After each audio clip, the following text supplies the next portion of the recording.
నేను భల్లాల దేవుడికి దేవసేననిచ్చి పెళ్లి చేస్తానని మాటిచ్చాను. క్షత్రియ కాంతకి తనకి నచ్చిన వాడిని వరించే హక్కుందని కూడా తెలీదా మీకు? ఆ మాత్రం ఇంగితం లేదా?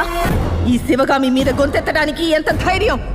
దండనాయక, ఈ వదరబోతుని బంధించి మోకాల మీద కూర్చోబెట్టండి.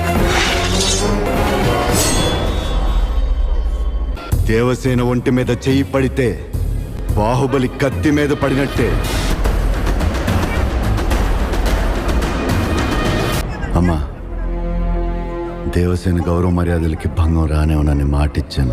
ఇచ్చిన మాట కోసం, నమ్మిన న్యాయం కోసం, ధర్మ స్థాపన కోసం ఎవరినైనా ఎదిరించు. చివరికి ఆ దేవుడినైనా కూడా.